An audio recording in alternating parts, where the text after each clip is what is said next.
This might be a good point to let you guys know, specifically you, sir, that I have a wife.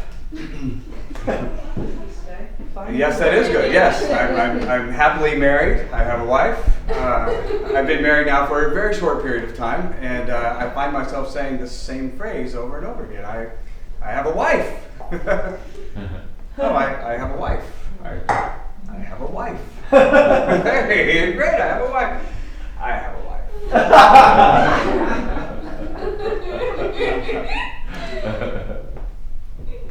Wife was not a term that I heard very much growing up. My parents got divorced when I was 3, 4 years old, and my mother got remarried, and then she had another divorce a year later. So the word wife was never spoken in our house. It was just a foreign concept to me. It was just a foreign idea, wife. So I put it off as long as I could until I was 40 years old before I could say I have a wife. And now it's just a funny word that I say, I have a wife. And it's wonderful. We're very happily married. It's blissful, Tinkerbell, sort of fairy dust sort of a life. And I'm always looking for the moment when the bliss is going to fade. And I think it happened a couple of months ago. We were folding laundry together, and she picked something up out of the pile and said, "Sweetheart, what is this?" I said, "Oh, hon, that's my lucky underwear." She said, "Hon, there's so many holes in this underwear. There's no under. There's barely any wear." So that's when I knew it was time to do some spring cleaning. So if you can take a short journey with my wife and I want to show you how we found love and optimism in what I called and labeled on the dry erase board the Great Purge of 2014. Now together we stood in our cramped and crowded, as cluttered one-bedroom apartment. We stood before 3 piles. We had a no pile. Oh, we're definitely getting rid of this stuff. We don't want that stuff anymore. What's this? I haven't looked at that stuff in years. I don't know what that is. No, no, no. My lucky underwear headed up to the no pile. We had a yes pile. We had, oh yes, we're going to keep this stuff. This stuff is valuable. It's important to us. Heirlooms, grandparents, memorabilia. Things like that baseball from high school when I hit that home run. Wow. When I was wearing my lucky underwear.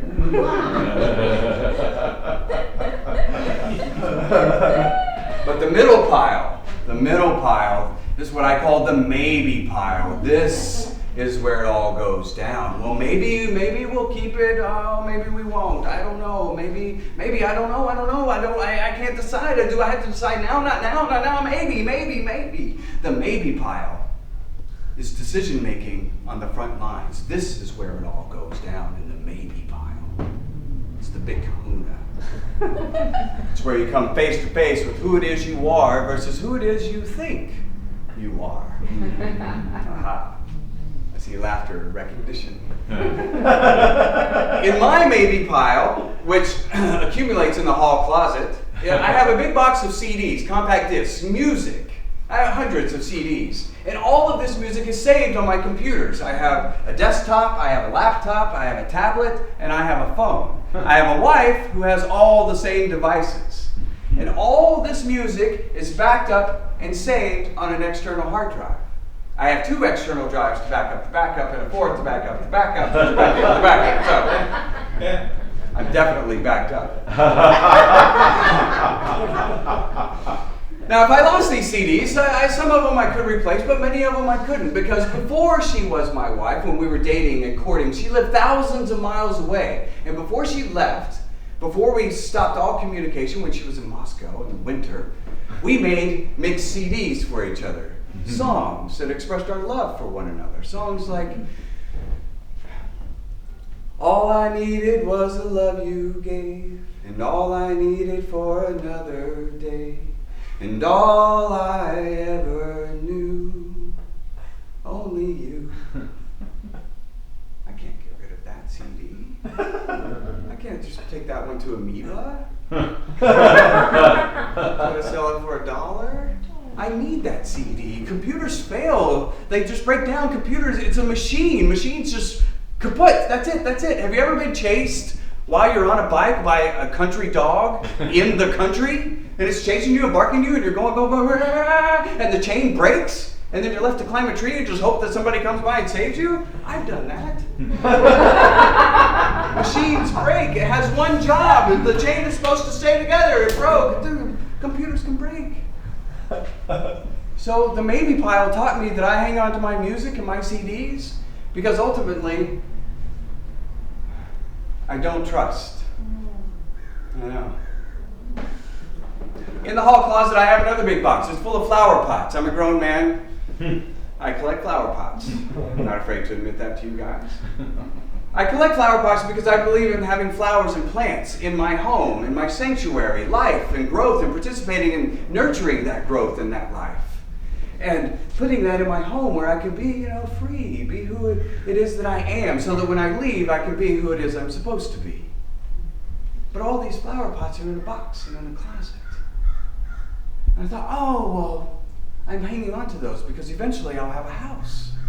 Maybe I'll have a 2-bedroom apartment and then I can put all the flower pots around. Maybe.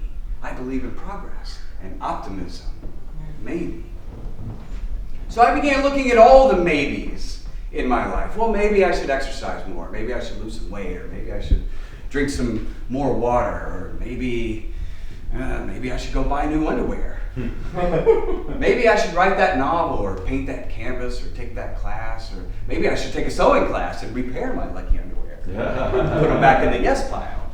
I won't do that, of course, because I have a wife. She could put me in the no pile. Maybe.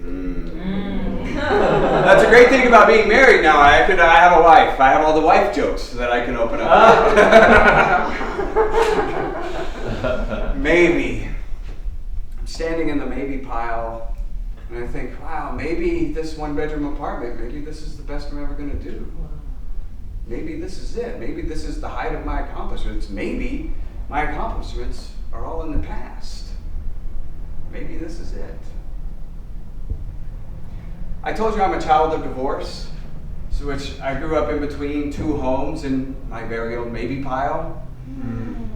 And in there, and living a life like that, it caused me to do a lot of, packing of the bags, and a lot of traveling back and forth, and a lot of saying goodbye to one parent to see another, eventually say goodbye, and then goodbye, and then goodbye. And all those goodbyes and that loneliness built up in me, and anger, and over time that anger, it turned into a resentment.